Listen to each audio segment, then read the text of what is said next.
Hey guys, welcome back to my channel. My name is Gloria. Thank you so much for clicking on today's video.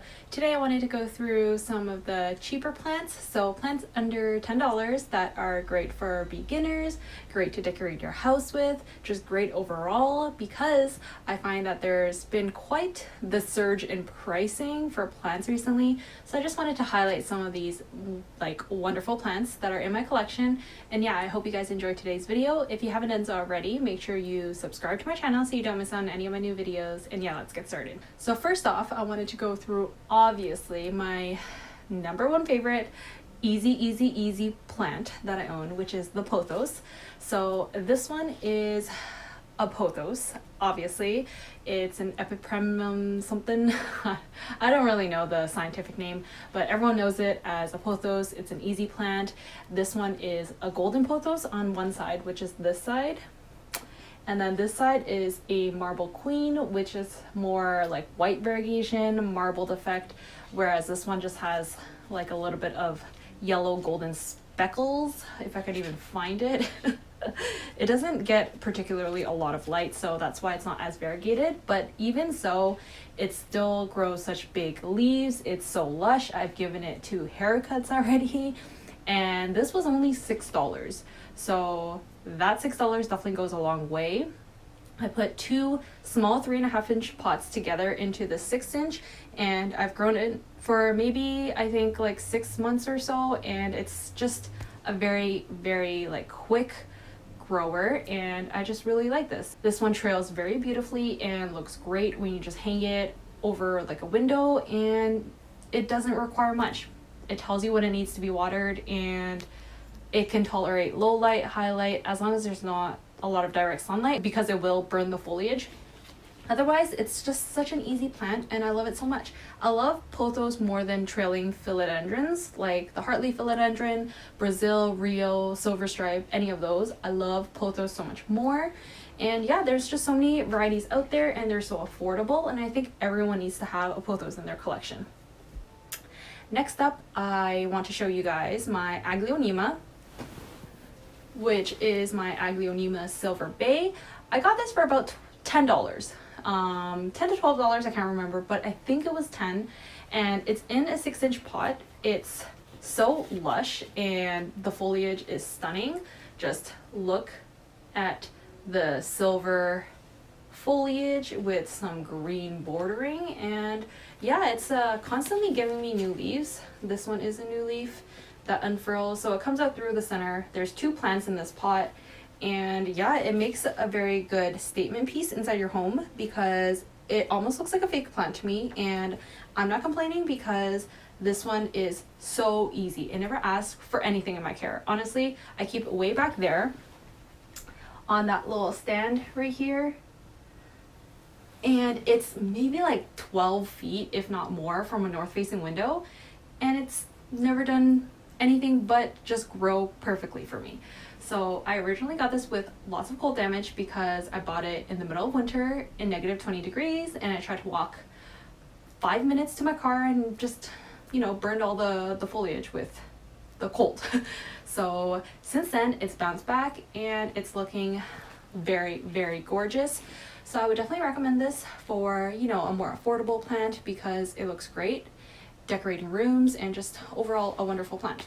Next, I want to show you a succulent type plant. So this one is an African violet. I got this one from a local nursery for $5, including the pot. Where are you gonna find a $5 plant that has already a ceramic pot? Nowhere. Honestly, they always come with African violets because these need to be bottom watered, so it's good to have a plastic nursery pot inside of a ceramic pot, because you could just pour water into the other pot and just put your nursery pot inside and it will soak up the water. So the reason why you need to bottom water this is because the foliage is very sensitive to water. So if you top water it and some water splashes on the leaves, it actually damages it and looks really ugly. So this one is the African violet. It has beautiful violet blooms and just so fuzzy, the foliage, the leaves. So even when it's not in bloom, I'll still quite enjoy this plant. And I think African violets are really underrated. I really like them. I like the variegated ones. I like the regular ones. I have 4 in my collection now, and I'm probably gonna get some more if, you know, I have enough space, and these just live on my north facing windowsill and they're not complaining. So yeah, definitely a very affordable plant, very cheap, very beautiful, and lots of people like it, and you treat them like a succulent. So you just water them when they're dry and they'll thank you with blooms. So what more can you ask for, right? Next up is going to be my big plant that I'm gonna grab right over here. So this one is my Monstera. If you guys remember, I did a repotting video back in the day with my Monstera, and it was a huge Monstera. Actually, no, it wasn't huge. It was a big full 6-inch pot that I up potted to an 8-inch.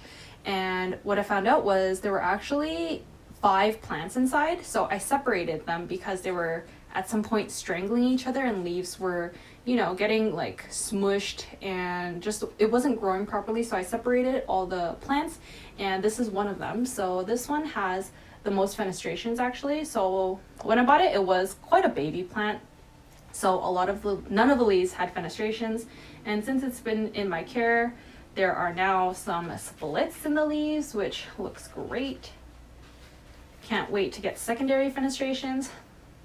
But yeah, this is how like a baby leaf looks. It has no holes, just looks like a plain heart-shaped leaf. So yeah, this one I originally bought the full pot for about $30. So since I've split it up into 3 different pots, each one is essentially $10. So that's why I included it in this video.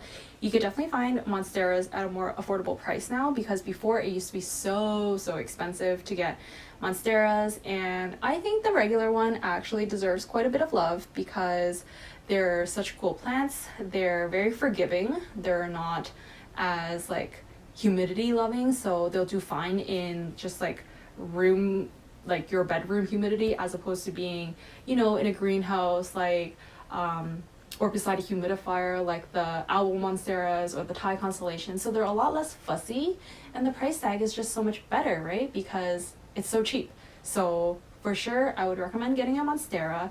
Everyone needs this in their collection as well because it's such a nice, beautiful plant. Last but not least, I wanted to go through a snake plant because those are also fairly affordable, and there's so many different varieties out there. Obviously, if you get a really big snake plant, it's going to be quite expensive, like, you know, if you want a floor piece. But if you just get a small little snake plant, they're usually pretty affordable. So something like this is a 5-inch pot of a Sansabaria fernwood. So it has very skinny leaves, which are very succulent like. So similar to all the other Sanseverias, the leaves are really hard, but these have very spiky looking ones, and they kind of have like a little divot. So it's not completely round like a cylindrica, which are also fatter. So these ones are thinner, and there's kind of like a dent in the middle. So this one I bought for, I think, $7 at Home Depot, and you can't go wrong with a $7 plant, honestly, that can tolerate low light, that can tolerate like very minimal watering. It's pretty much like a foolproof, beginner friendly plant. So I would definitely recommend a Sansabaria fernwood, which is a snake plant. And yeah, that one's pretty much my last plant that I wanted to talk to you guys about for, you know, cheap, affordable plants that I would recommend. So I hope you guys enjoyed today's video. If you did, make sure you give this video a thumbs up and subscribe if you haven't done so already. And thank you so much for watching, and I'll see you guys in the next one. Bye.